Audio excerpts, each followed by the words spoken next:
Before we discover routing in Studio One, I think it's best we recap on the absolute basics. Now, you may already know most of this, but let's just make sure. Here in Studio One, I'm looking at the console view. Now, if you can't see the console view, just press F3 on your keyboard. That toggles it off and on. We're going to be focusing on how audio routes through just one single channel in the console view. Before we do that, I just want to make sure that we can see a particular section that's right at the top. That is the input controls. If you can't see that at the moment, just go over to the little spanner icon on the left-hand side, click on that, and then just go down to where it says input controls and just check that. You can press escape on the keyboard to get rid of that dialog box. So the sound on any particular channel starts right at the top, and the first thing that affects it is this input control or the gain control here. So we can adjust the level going into everything else from here. Okay, very, very handy control.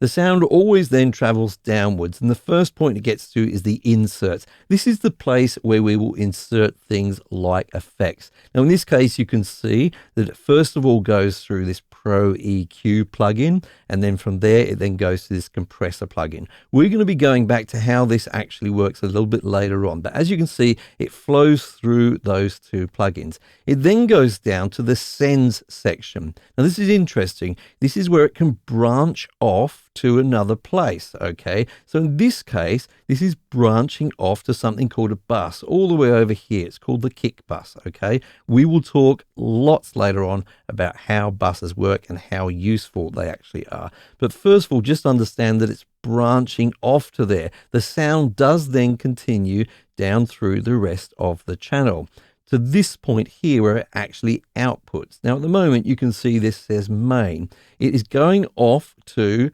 this channel over here, all the way on the right hand side, the main output, sometimes called the master bus.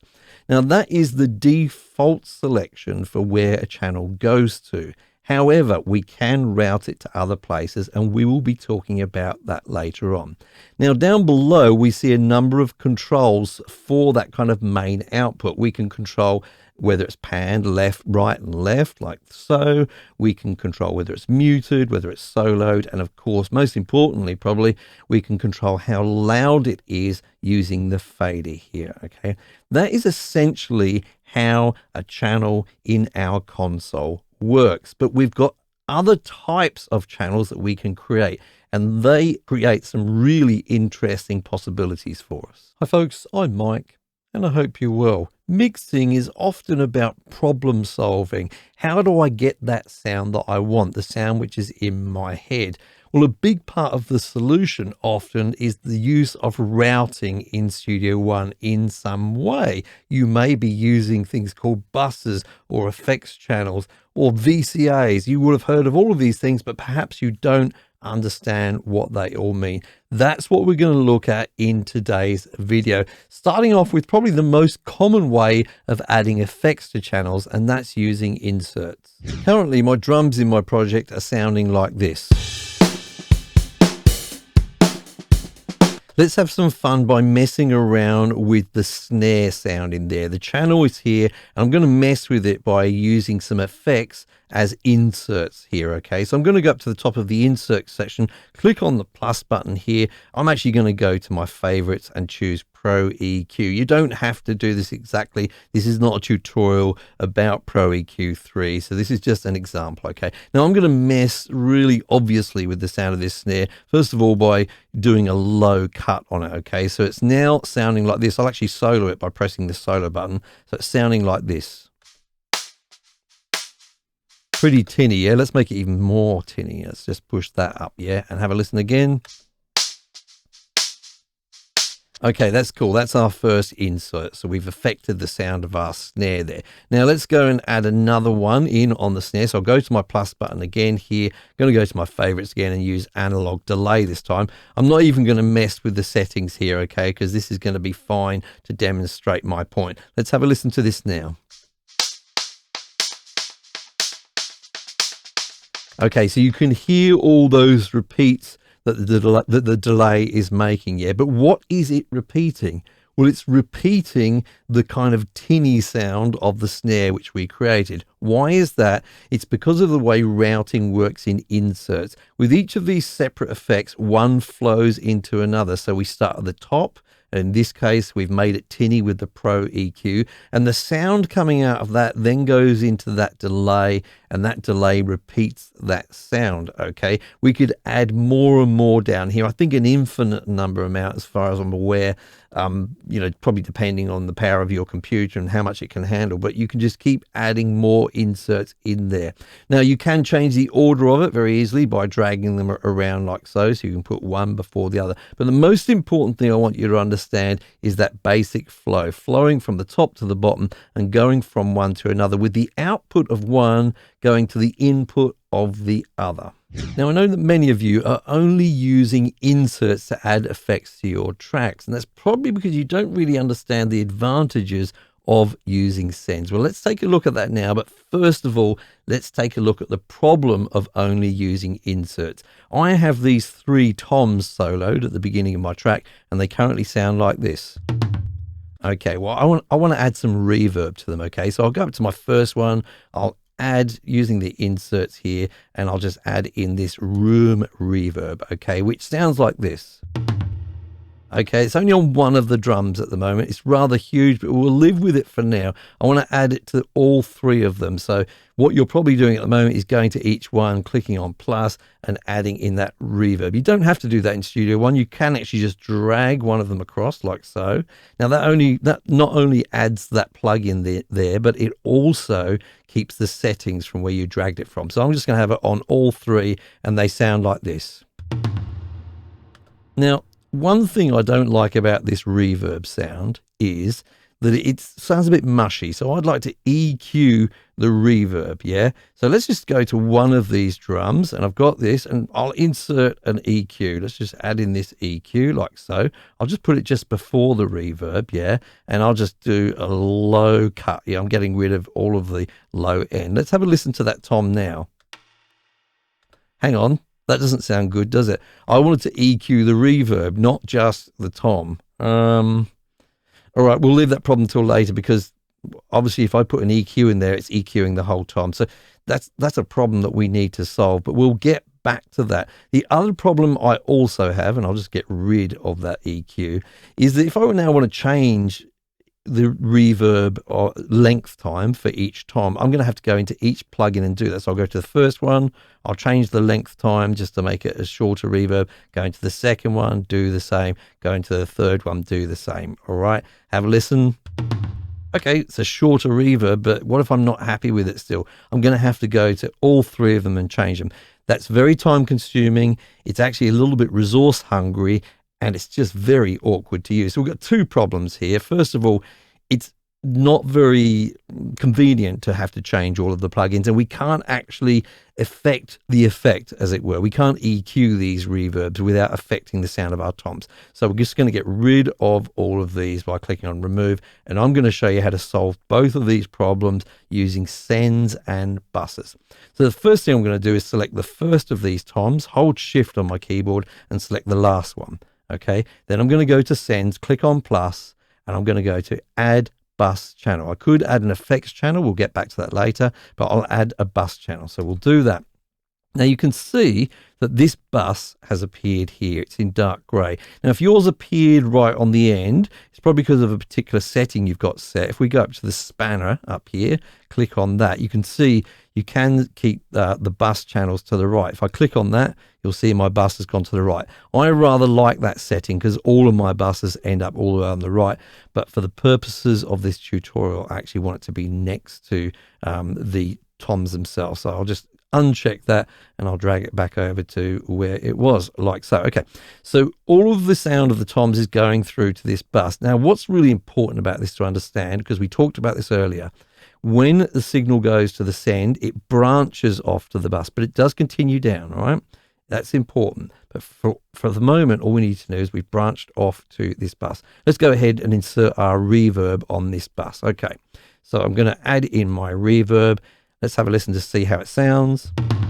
Okay, we've still got that big, huge long reverb. So now just using the one plugin, I can change the length. Okay, let's do that. Ah, that's much nicer. I like that one. But what if I did have it a little bit longer than that? Still could be a bit muddy, couldn't it? I still want to EQ that reverb. That's fine. We can add in an EQ to this bus. I'll just add that in. I'm just going to drag it up above the reverb there. I'm going to do that low cut as I did earlier. Yeah. Now have a listen. What I've been able to do is EQ the reverb without affecting the sound of the toms themselves. They still sound nice and meaty there, but we have got a thinner sounding reverb, which is great. It's not so much mud in there. Now, it'd be nice to be able to hear that by itself, wouldn't it? So let's just turn down the faders so that we've only got the fader up for that bus. Let's have a listen now. Complete silence. Why is that? Because the way that we have the sends set up at the moment, they're being affected by the fader level. So when we turn these faders all the way down, then the signal is not getting sent through to that bus. Now, sometimes you want that, sometimes you don't. If you don't want that, then just click this little icon here with your sends. Yeah, I'll just click on that. It turns yellow. I'll do it for all three. Now, what's happening now is the signal is going through to that bus, but it's not being affected by the fader, okay? So it's going through at whatever level we set here. That's why now when I press play, we're going to hear just that bus. And that's how our reverb on our toms is actually sounding all by itself. Doesn't sound that great, but when you mix in with the toms, if I push the faders up, then we've got the sound that I wanted. So understanding this button is really important. This is the pre-post fader button. When it's off, then we have this, the send is affected by the fader level. When it's on, it is not. Okay, so really important to remember that.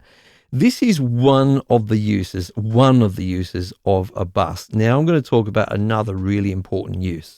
Often when we've got groups of instruments like our toms, we want to adjust all of their volumes all together, okay? It's a bit fiddly if we want to turn these toms down to have to go to every single fader and turn them down. So what we can do is send all of them to a bus. But rather than use the send feature this time, which is a way of branching off to a bus, we're actually going to change their outputs to a bus. At the moment, they're all going out to main, which is the default value that we discussed earlier. So let's select the first of these toms, hold shift on the keyboard and select the last one, so we've got them all selected. Then I'm going to right click and go down to add bus for selected channels. Now you will see now a new bus has appeared. I'm actually just going to drag that off one step to the side. I just think it makes more sense to have it after our effects bus. Okay, and I'm just going to change its name at the bottom to Tom Bus. Okay. Now you will note now that the output area of all of these toms is now Tom Bus rather than main as it was earlier. So the sound, the final output sound of each channel is going through to that bus. And as you may have guessed, we can now control the volume of all three of these just by using this one fader here. Let's do that now. Turn it all the way down. Okay. The tom level has gone down, but that reverb is still really, really loud. So I'll tell you what, let's do this. Let's go to this reverb bus here, and let's just go to its output section, click on where it says main, and then just change it to tom bus. So actually now the three toms and the reverb have gone through to this bus, and as we turn it up and down, even the relationship of the toms and the reverb stays intact. So let's turn it down again. Okay, and further. And back up again. Okay, so that's working really, really nicely. Now that's just using the fader. Of course, we could do things like adjust the pan for all of them, or we could indeed insert some effects. We could even send off to another bus from here if we wanted to do that. You can send buses to buses, and that's a part of the problem solving process of whether you need to do that. When you're trying to figure out how to get the sound you want, you may need to think, hey, do I need to create a bus and do a send to a bus? And do I need to send that to another bus? There's lots and lots of ways that you can use buses to solve problems. But you can see it has solved this problem here for us right away of being able to control the volume of everything. Now, as I say, you can add effects and things, but if you only want to adjust the volume of those toms, there is actually another way of doing it. So I'm going to use the same 4 channels that I did for my bus previously. So the tom, or 3 toms, and then that effects bus. So I selected the tom, hold shift, click on that effects bus. I've got all 4 selected, but this time I'm going to right click and go to add VCA for selected channels. This creates a VCA channel, and you can notice this because of the red fader cap that we can see here. Now, this may seem very similar to a bus, but it's actually very, very different. First of all, I want you to understand that there's no actual sound goes through to this channel, okay? We can see here, if we look at each of the toms, that their output is still going out to the main, okay? And the same with our bus here. The difference is that this acts as kind of a remote control for the other faders. So if I turn it up and down, you can see all of the other faders with the channel that it's connected to, yeah, are moving up and down. But they're keeping their relationship with each other, yeah? They're maintaining their mix. So it's really handy. We can do what we did with the bus, turn them all down like so, but there's no actual sound going through there. Now, it depends on what problem you're trying to solve as to whether you want to use a VCA like this. But I do find this useful at times. Sometimes I do actually grab all the instruments, for example, in my mix, send them through to a VCA, and I can just turn everything down except for the vocals, for example, just using that one fade. It can be very handy. Or it can be useful if you just want an easy way to solo certain things or mute certain things, yeah, without really changing the routing of the mix as such. It's something I find quite useful at times with VCAs. Now, we can control what goes to the VCA. We can, remove things from it. We can add things to it. But first of all, we need to see what's going there. One option you may want to check is go up to the spanner icon here. I'll just click on that.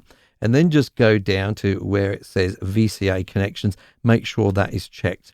Now you can see just underneath the fader of each of the channels, it shows you which VCA it's connected to, okay? So in this case, we can see that this is connected to VCA 1. If I didn't want the, say that effects channel to be in there with that VCA group there, I can just click on there and select none, for example, yeah? But I'll just add it back in there. Now, that is controlling the toms. So let's rename that, yeah? Let's rename it to Tom VCA. But what if we wanted all of the drums? Sorry, I'll get rid of that. What if we wanted all of the drums to go through to a VCA, as well as having that Tom VCA go to another VCA? Does that make any sense? Let's select some of the other drums. I'm doing this by using the control key. I'm not going to select the toms this time or the effects bus. I am going to select the VCA, and I'm going to select these other channels up here, right click, and then I'll go to add VCA for selected channels. Now, this is like a master VCA for all of the drums. If I move it up and down, you'll see all of the drum faders, yeah, moving up and down. And yet if we move just this one, it only moves the tom. So we can use this for a sort of a sub mix of the drums, and we can use this one for the overall mix. Can you see that?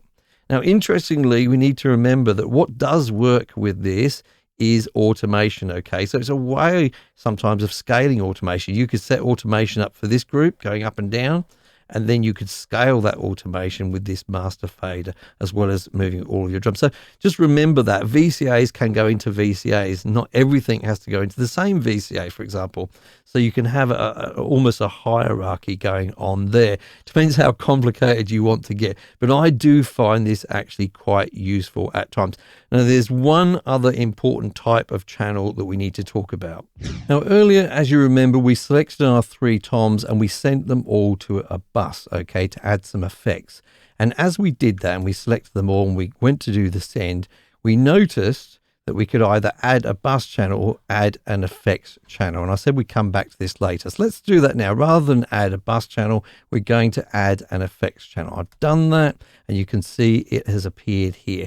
Now, if you watch a whole bunch of other YouTube videos, especially if they're a little bit older, they will note with effects channels that you can insert things, but you can't do sends. But as you can see here with this effects channel, there is actually a send option. Now, To be honest with you, I hardly use effects or effects type of a channel, okay? So I'm not sure which version this changed in, but just note this. You can actually now do sends from an effects channel, okay?